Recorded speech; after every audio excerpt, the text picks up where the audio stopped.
This video is going to be about repairing this car. And I bought this at a dollar store because I was looking for a mechanism that was like this. It's just there's a little spring in there, and when you wind it backwards, it just winds it forwards. So I was looking for that, and I decided I would buy two just in case one didn't work. This one's not so great, but it does go boink. So I love this little car. It's got so much interesting detail in it that I thought I would keep it. But it's broken. See, this part's broken here, and the headlight's out and the tail light's out. Somebody at the store dropped it on this side and smashed it. So this video is going to be about trying to see if I can repair it. Just replacing these parts, remaking them if I can. But first, let's look at how cool this is. Look, the door even opens, and inside, the details on the dash are amazing. Also, inside here, somebody's got their luggage tied down. Let's take a deeper look into this car. Let's take a quick little micro tour of the inside of this taxi. You can see the steering wheel, of course, and the dashboard. And down below are the foot pedals. And next to the seat is the manual transmission handle and knob. And up on the roof, there's the taxi light. And you can see the rear view mirror in the window and the window wipers, windshield wipers. And one last little glimpse at the headlight. But before I go any further, I do want to point out that this is just a replica of the real dinky model for the Austin taxi. This one's made by Welly, and you can see it's just a little bit bigger, so it's not quite as dinky. And I think it's a little sleeker myself, but the dinky model is quite cute. Put them side by side, you can see it's just a little bit bigger. The hoods are a little different. The taxi lights are different. But if you saw them whizzing by in the street, you probably wouldn't be able to tell. So let's just take a look at this one while we're at it. That one's a real dinky. And this one, the rear door is open, but the fronts don't. So that driver is trapped in there. But you can see the benches back there. And some really interesting features, like the grill's different, and see that little divot under there, under the door handle, the rear door handle? That's different than the Welly model.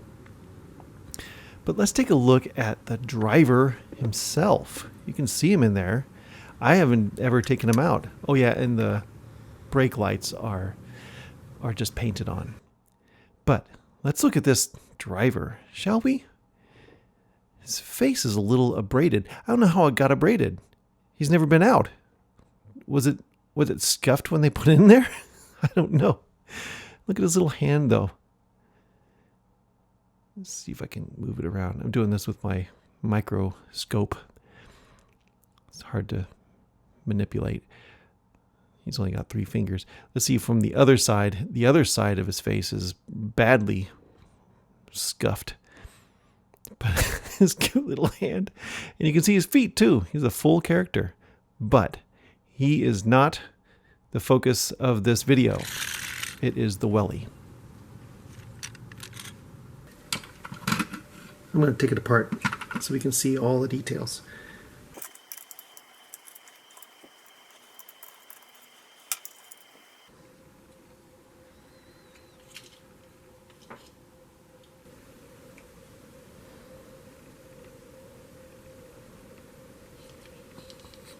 Look at the gear shifter even shifts.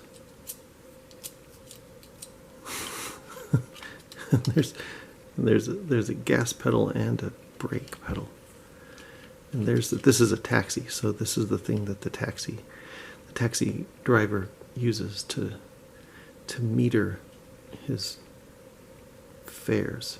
Look, there's even a little tube that goes down there to the engine. This is really highly detailed. This covers the mechanism that makes the wheels go. What I'm going to need to do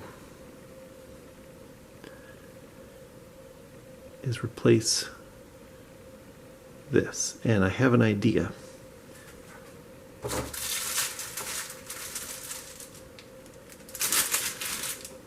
I have these I have these acrylic rods that are almost the right size. See, just about the right size. And I'll stick it in there with some UV curing resin. And there's a little silver trim around this one. And I'm going to try to see if I can find one of those chrome pens. Color that. So that's for that. And also,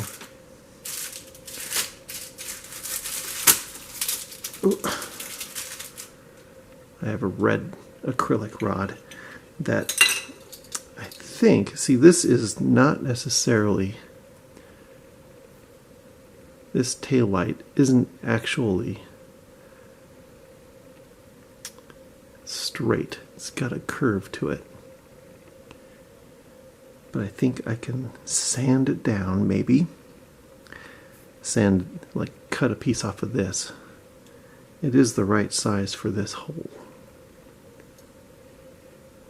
So cut a little segment of this rod off. Stick it into this hole and maybe sand it down to the right shape.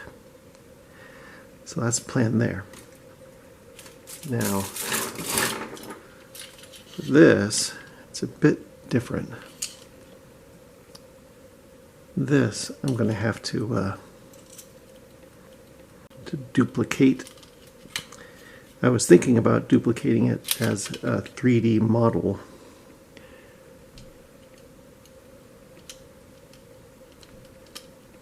But I don't have the skill. So I think I'm going to take a mold of it and then fashion it from the mold. So that is the plan.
I'm going to take a little pause here and share a little story. Hopefully it's a cautionary tale to think before acting, because this is the bumper that I wanted to replace or repair, and my idea was to just replicate it and then flip it around and use the replicated half to complete it. But as you will see, I didn't actually picture it in my head the way it happened in reality. So just take a little look at what I did, and you'll see that this is not the same on the top as it is on the bottom. So if you try to flip it around, the current top will be on the bottom and they won't match up. So here's what goes on the front of the car, and I guess this would be called the bumper, and this would be the rail that goes around it. And as you can see, the bottom is flat, pretty much flat, and it kind of rolls up to a point. So, and also the bumper part itself extends a little bit down, and it has a little angle on the bottom, and where it's kind of comes up to a point here. It's a complex little part, like all the parts on this car. And so my idea to replicate this and then turn it around, as you can see, if I flip this around to marry it to the top, it would basically be flipping it like that. So this part would be married to that part. And that won't work, will it? No, it won't. So we're going to try something else. But first, just a short little montage of me going through all the effort and then realizing at the very end that it won't work.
this is where I realize that I've made an exact duplicate instead of an exact mirror of the object. So if I flip it around, it won't work. It won't work. Here's my plan B. I'm going to use this stuff called Epoxy Sculpt, and it's sort of like Sculpey in that it's modeling clay, but instead of baking it, you just leave it in the air and it cures after a while. And it's two-part. So as you see here, I'm taking a little bit from this tub and a little bit from that tub and then squishing them together. And that's what starts the curing process. So after I have made this paste, this rubbery paste, I'm going to form it into the other half of the bumper. And then stick it together with epoxy. That's why I call it epoxy. If there's epoxy, there must be epoxy. That's how, I don't know how you pronounce it. So here's a little time lapse of me creating the other half of the bumper.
Well, I didn't like that old bumper that I just made, so I bought a car with the right kind of bumper. And I could just keep this car and throw away the one that has the bad bumper. But this car, I didn't even realize it. When I took it apart, it doesn't have the zoomy wheels. It just has regular wheels. And so what's under here? This has, you see in there, it has the bench that the old model has. You see that? There's no more package in there. It's just a bench. And probably something else in there. Let's look at it, shall we? Let's take it apart and look. Look! It has the bench. And it has something there. Some detail. I don't know what it is. There's some scuff marks or something there. Some manufacturing marks. But it looks the same as the other one. This shifter isn't as wobbly as the old one. Otherwise, it's very much the same. Isn't that interesting? Okay, so anyway, I'm going to cast this in here. And I'm going to make a good bumper. A perfectly good bumper. I'm going to do it using this hot glue.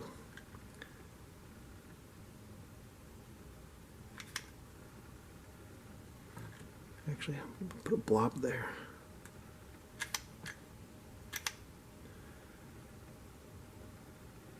And then just stick this in.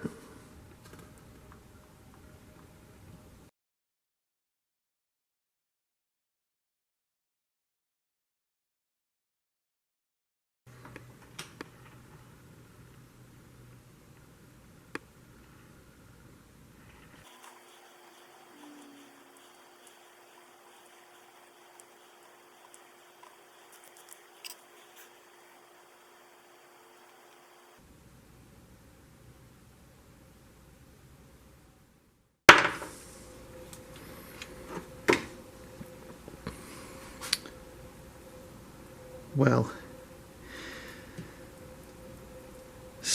phase one is a success. The rubber mold seems to have set perfectly. So now I've got to cut this just a little bit so I can retrieve the original. There we go. The original is out. Now I will pour this stuff in.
Okay. We'll do a little time lapse to show what that looks like. And I'm going to try a little experiment. I got this this stuff here. It's powdered metal pigment. I'm going to put it in here to see what happens when let's see if I can put it in a mold somehow, somewhere.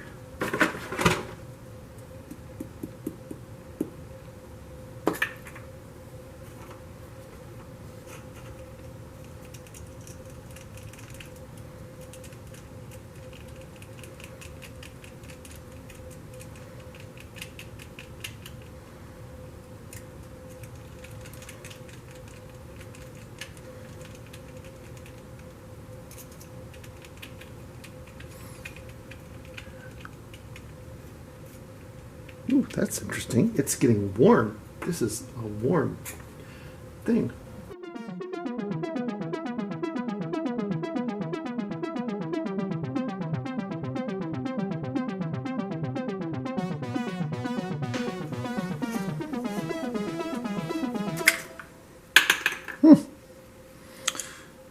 Well, I didn't put enough sparkles in this.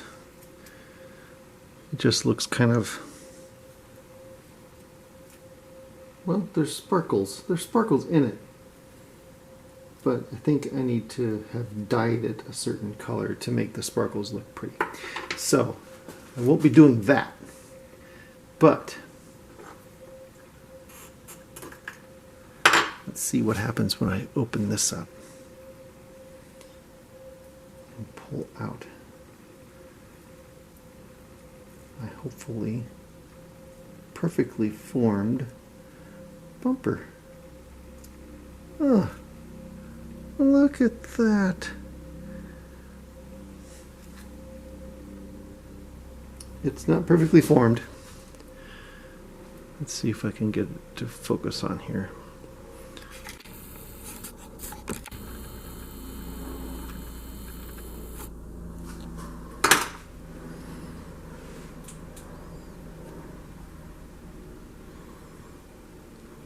You see how there's bubbles here on the bottom of the bumper. Lucky thing, I have a mold I can just try it again with.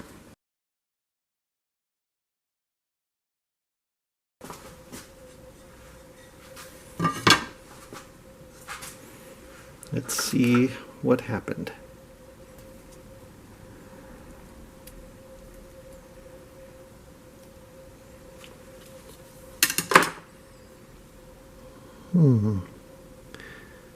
That's a little bit better, but I have a feeling, oops, yeah, I have a feeling that the mold has a bubble in it right there at the top of every bumper. That's too bad. But you know what? I mean, it's at the bottom of every bumper. So this is the part that you'll see. I might be convinced to accept that flaw, especially since it's much better than the part that I made myself. So I'm going to clean this up and make it silver and show it to you after that.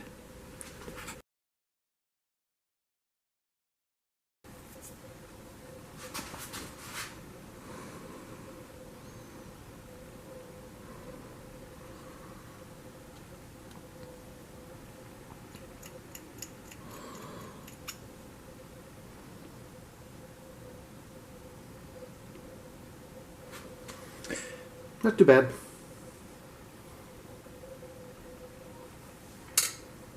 Yeah, I took this out of the mold. Okay, so I took this out of the mold before it was totally finished curing, so I could do my little carving job on it. So I'm going to let this cure a little bit longer, and then I'll paint it with that silver paint. Well, if it looks to you like I'm adding an extra step here, I am, and it's because I just couldn't stand having those two little bubbles in the bottom of my bumper. So I'm going to use some UV activated resin to fill those little bubbles, and seems to work really well if I just put a little tiny drop of resin and then suspend it upside down so that as I'm exposing it to the UV light, the resin hardens into a little bubble shape. So it kind of fills in those bubbles, as you will see. And I am very pleased with the results of that. So just a few minutes of UV light and we'll go on to the silver painting.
Well, I think that looks much better. Very classy. I think I may need help resisting buying another one.